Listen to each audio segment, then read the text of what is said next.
Afternoon, all. We are back live, coming at you now with Scoring the Players. Just myself and Karl this week. We're going to rattle on through after a very stressful 3-2 win against West Ham.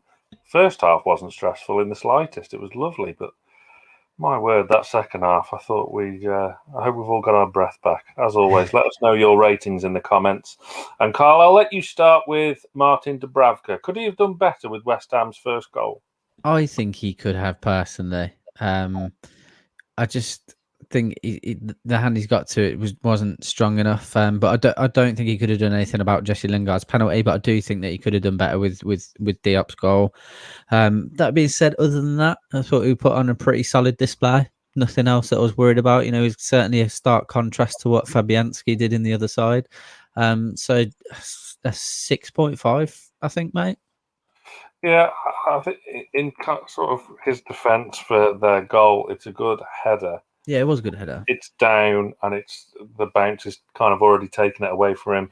If he'd have got just a little bit of a stronger hand to it, maybe he could have pulled off a good save. But like it wasn't one of those where I look at it, I'm like, fucking hell, like, you know, I wasn't berating him for it. Definitely not. No, I agree. I'll kick off with the three centre-backs. I'll take Fernandes, who for the first goal, West Ham's first goal, that is arguably at fault. His man, it was his man, but let's not sour the performance too much. Because despite conceding 2 goals, I actually thought we defended better today than we did at Burnley. Yeah, different kind of challenge. Obviously, Burnley much more of an aerial threat. We said in the preview this game's going to be all about runners, yeah. and we saw that on both sets of attacks. I am going to give him a 6. Cool. Purely because it was his man, but. Other than that, it was above average, reasonably solid. It was quite decent.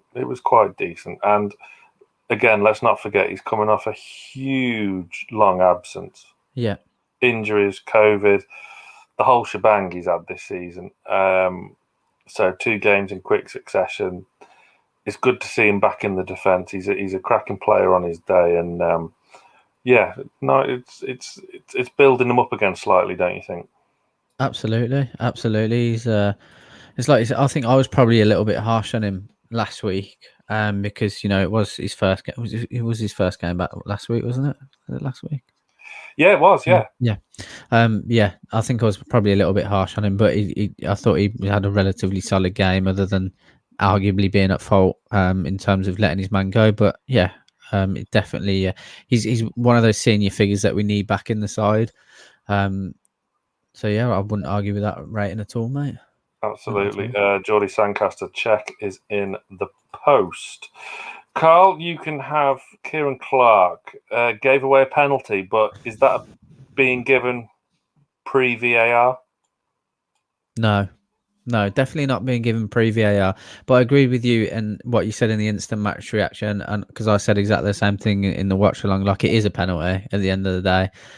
In terms of what the rule book says, it is a penalty. But I also agree with what a lot of people were saying in the fan reaction. Like, when you're coming up aerially and you're trying to outstrength your man, it's natural for your arms to kind of go in that position, I would say.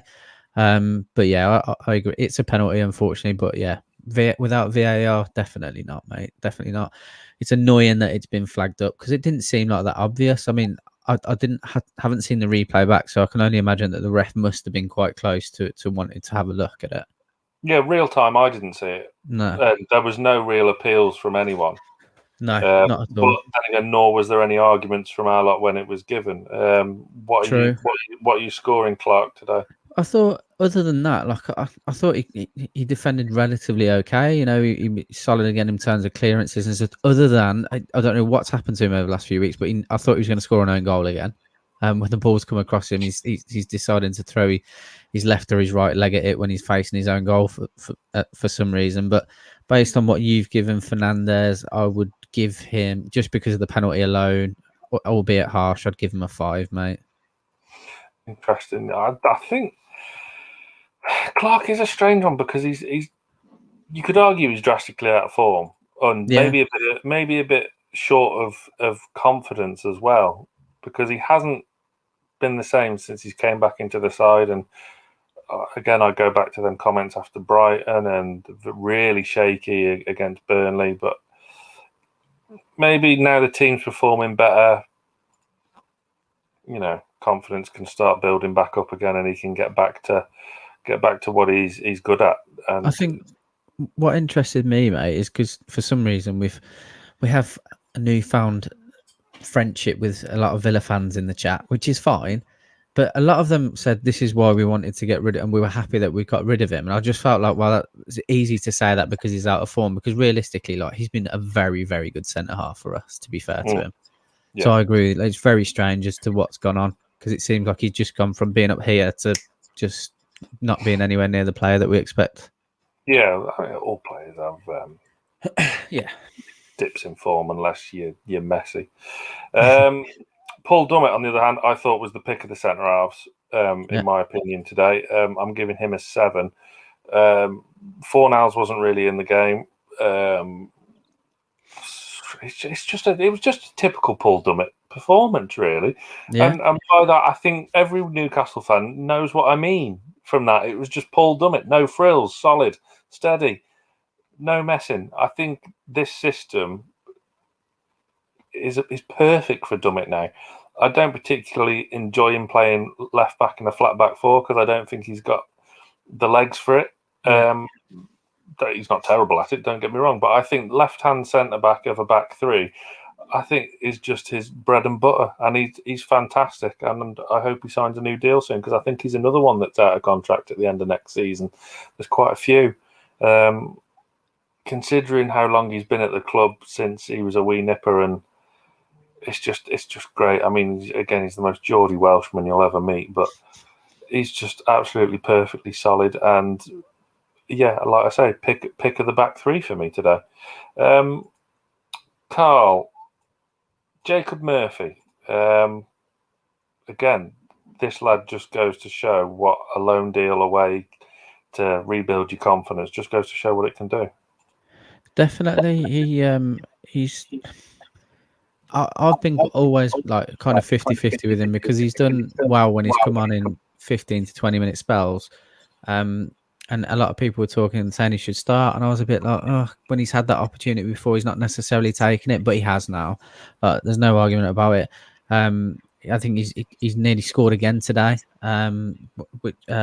It's just, I think Johnny summed it up perfectly. He's just kind of taken that role and made it his own. I can't see Manquillo or Kraft ever kind of starting over him for the rest of the season when we're playing this sort of this formation, whether we like this formation or not. Like, he fits that position perfectly. He does, because the wingers, wing backs, they are more advanced for me. They're not wing backs, in my opinion, which is why I think it suits Jacob Murphy so much. Definitely, and it was a constant outlet, like, because they're more advanced, like you said, it was a constant outlet down the right hand side, and he linked up with Maximin quite well.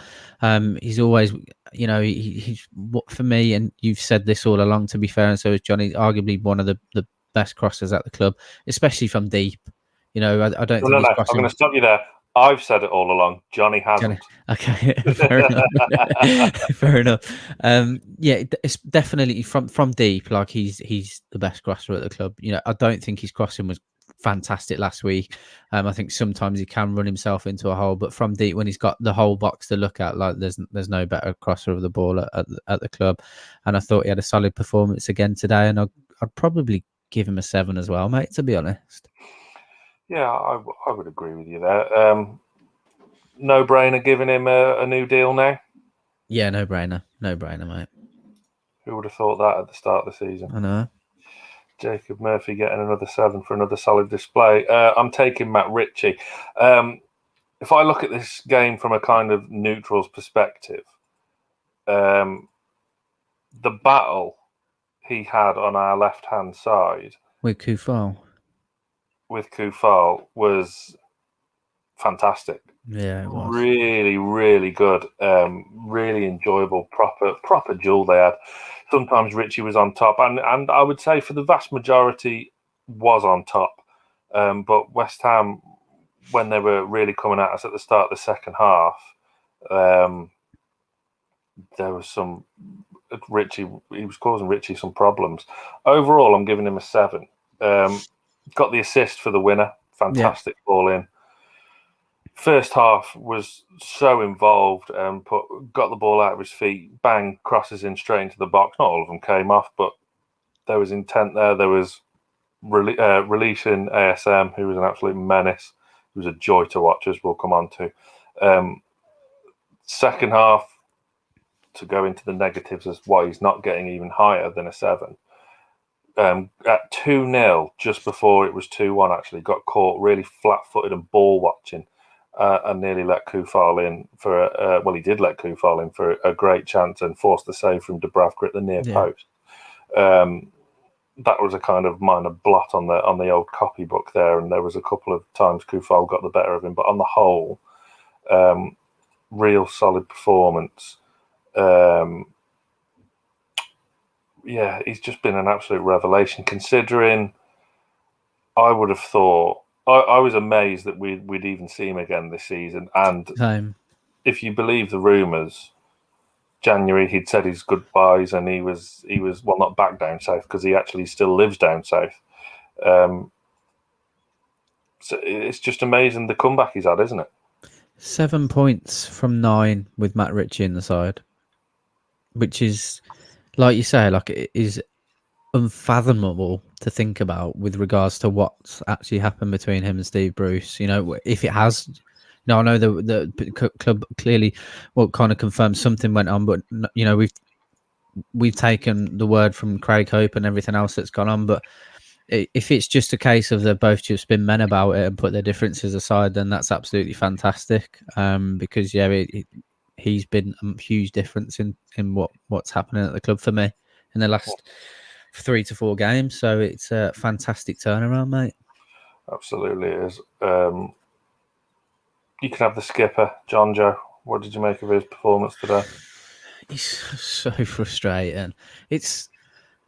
We've been speaking about it and a lot of people talk about, you know, it's time to move on from him and that he's not captain material and this sort of stuff, and Matt Ritchie should have the captaincy.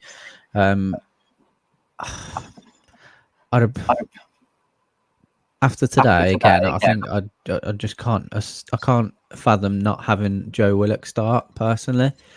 He's too much of a luxury for us. Picked up a needless yellow card. Didn't really rise to the occasion for me. To be fair today, mate. And I think what I was going to say. So it wasn't a bad performance, but it wasn't. With him, it's become a consistent performance of being. What's the word I'm looking for here? A bit nonplussed. Do you know what I mean? He's just there. He's just taking up a shirt at the moment, and I'll give him a 5. Straight down the middle. Yeah. The problem is it's because he's not he's not the same player as Willock. So I think that's why he got his job is. John Joe is to stay in front of the back four and ping the balls around. But the problem is when his passing's off, as it has been for a few weeks, then he's never going to look good, is he? No, I think he was looking a little bit out of form anyway. I've said it all along. Like, he's best when he's at his best and he's got Hayden alongside him to do the dog work for him. When he hasn't got that, like, he gets found out pretty quickly for me. Yeah, he does. His partner in crime in the midfield today was Sean Longstaff, who I think was better than John Joe. Second half, it was kind of a flip reverse of Burnley, really, because first half we were brilliant and fantastic and life was great. Second half, it was just a very, very, very arrogant performance, which isn't a good thing. Arrogant's the right word, definitely. Yeah, Sean's getting a 6 from me. He did some really nice stuff in the first half, in particular. Charging West Ham down. I thought, all things considered, I thought we kind of won the battle of the midfield on the whole today. and Sean was a big part of that. He came off for Willock, which I think was the right substitution because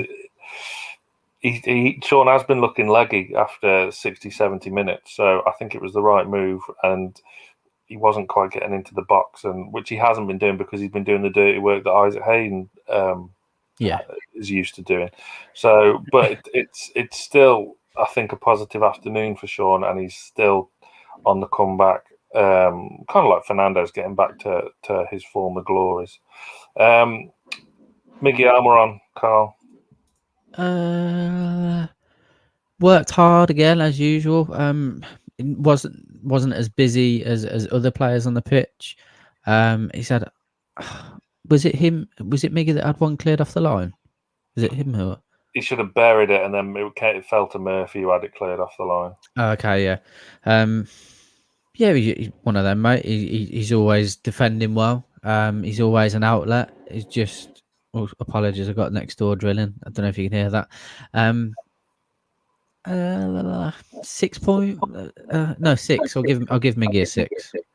I think that's fair. I think it's better. I think he was better today than what he has been, but it's just that final pass, that final move, the final decision, just lacking a bit of composure and decision making.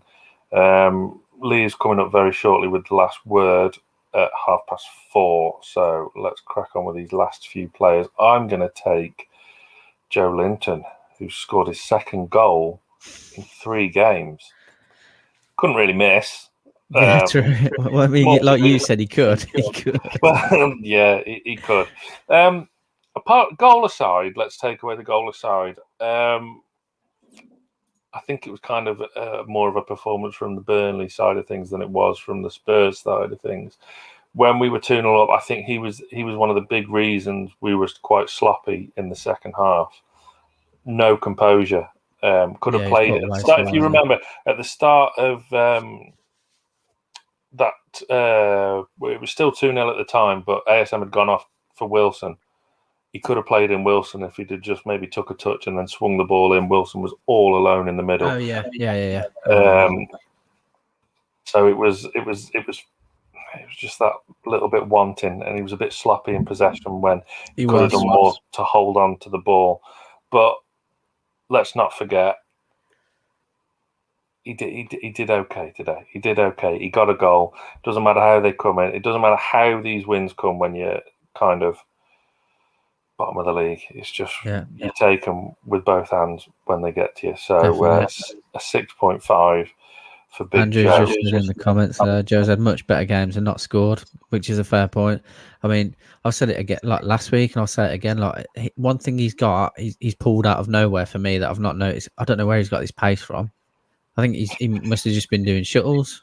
He's always had it, but for me, it's his acceleration is just non-existent. He needs kind of 2 lengths of a football pitch to get going, and then he's reasonably rapid. To be fair to him, so he could have done a lot more today, which would have made his performance really impressive. It was just again similar to Miggy, that was just a little bit wanting. Karl, you get the honour again of ASM. He's just an absolute joy to watch when he's fully fit and in full flow. I just like it's days like today where I wish we were in St James's Park watching performances like that, because you're just off your seat every time he's got the ball. Like he was carving them to absolute shreds. And if I was in the back 4 or even playing on the wing against him, like I'd be shitting myself every time, because he's so agile that he's able to keep the ball out on his left and cut back in so quickly that you really don't know where to position yourself. If you're if you're literally stood shoulders on with him, you've got absolutely no chance. And he proved that today. It's unfortunate that he had to go off injured.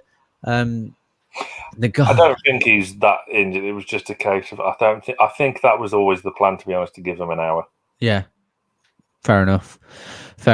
He's been a big difference. A lot of people are saying that they think he is the difference. I don't. I think it's Matt Ritchie. I really do.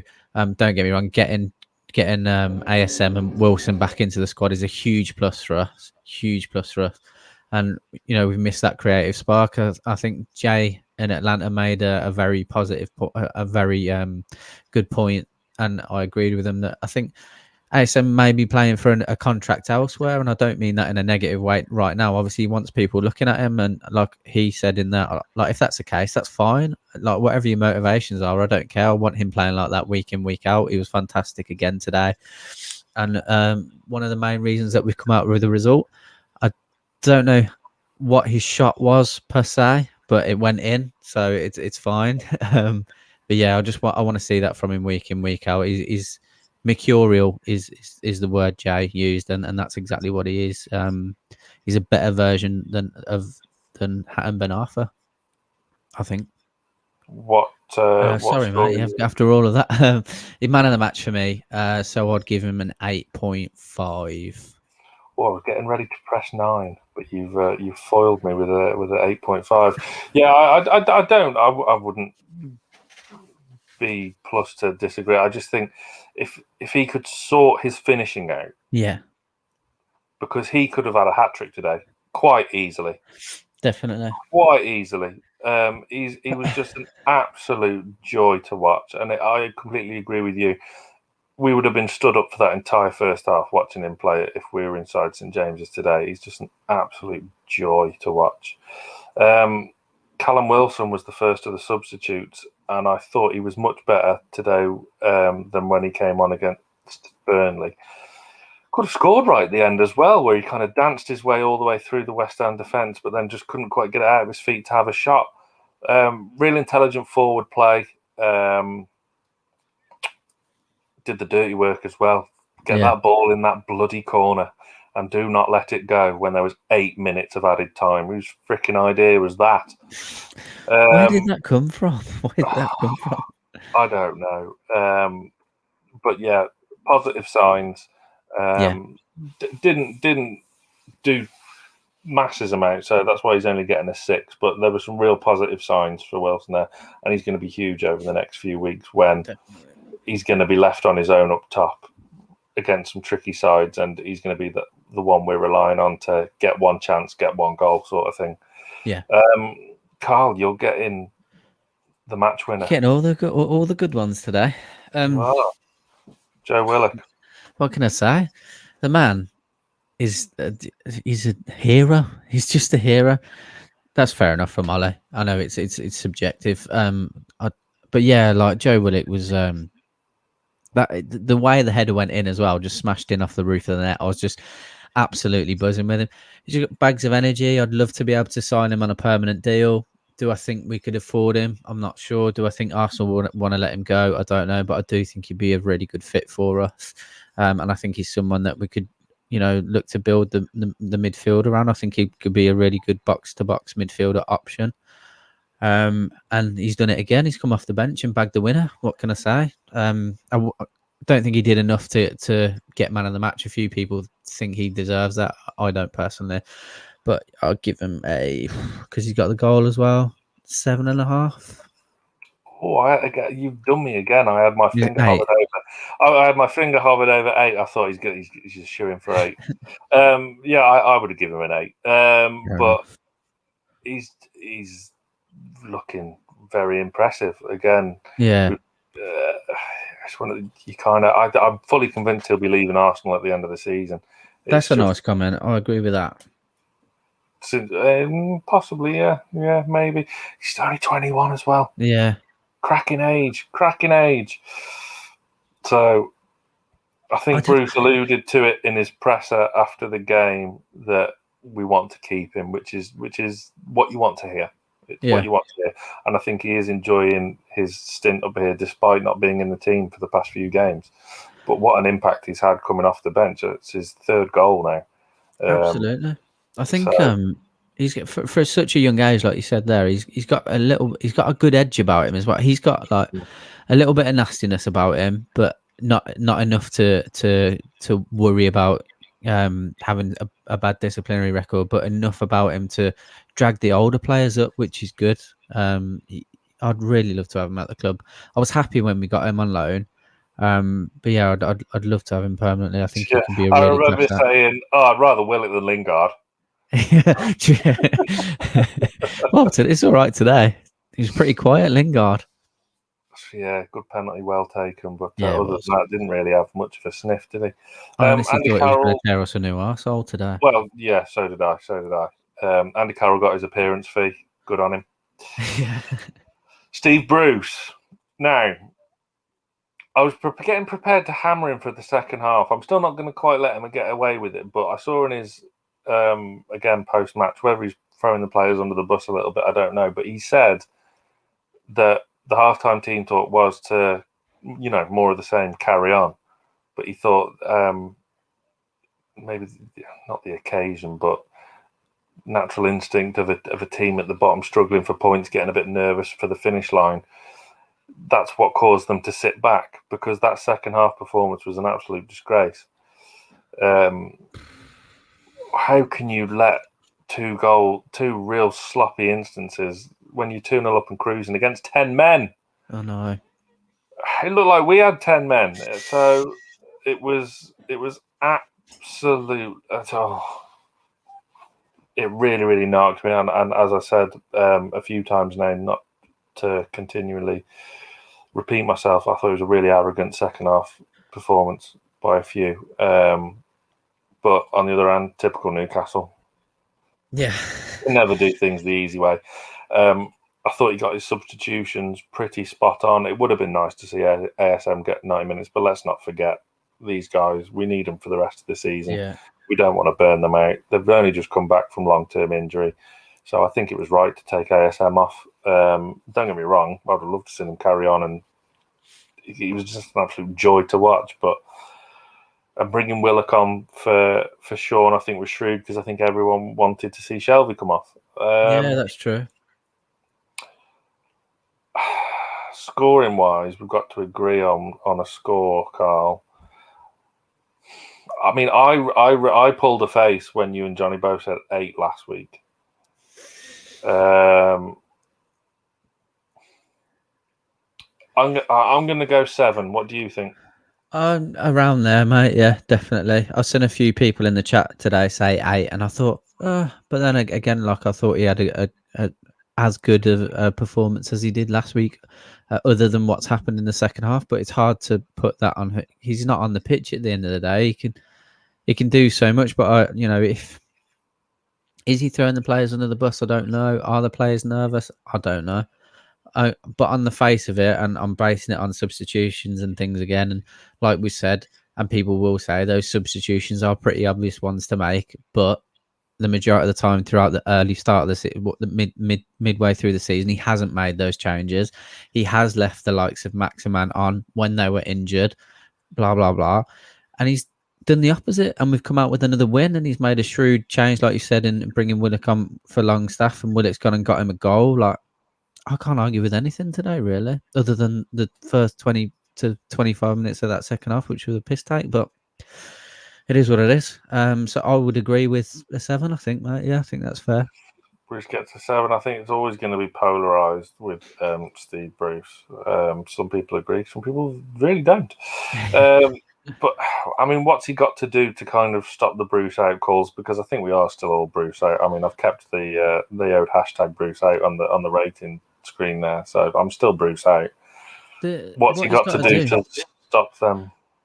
He's got to accept that fans are entitled to be as pissed off as they want to be when we lose. And on the face of it, it looks very, very simple as to why we've lost, in terms of like things that he hasn't done as a manager. For me, like, it feels like he's stuck. I don't think he will have listened to the fans, but we've been saying these things from day one as to what we should be doing as a team, and now he's doing those things. We are getting results now. Whether if that's just a particular formation has gelled, and Graham Jones has come in, and the backroom staff are gelling, and ideas are being worked with left, right, and centre, that's fine. But to get rid of the Bruce out stuff, he's got to be consistent. And he did okay last season. I don't think anyone would say that he had a bad season. We finished where we finished, and then we all said that he would come out and arguably recruited well in the summer, but we played shit football, and the only person to blame for that, for the way we set up, was him on the face of it. And if it wasn't, then if there was other powers that be, which there clearly weren't, but he's come out in the media and said that to get the attention off his own back. It's just consistency, mate. You've got to push on. Arguably we could finish 14th, which would be one position lower than we did last season. I just want to push on, Sam. Yeah. I just don't think that's going to be under him, unfortunately. It's not. And what I will say is, with this caveat, to not underestimate West Ham as we finish up now. West Ham could have gone third with a win today. They're still in the top four. Really, really good side. And credit to them for coming back at us in that second half. They really did credit themselves today. And let's not underestimate just how important and good a win it was, despite everything, despite the 10 men. And West Ham are a good team, despite doing the double over them, getting there. But there you have it. Let us know your ratings in the comments. Lee is starting the last word now. And get on over there. Subscribe. Join 25,000 other people in subscribing to Newcastle Fans TV. Unbelievable. But there you have it. My thanks to Karl, who you've been putting in one hell of a shift today. And stay tuned for the last word coming up now. So, see you very soon.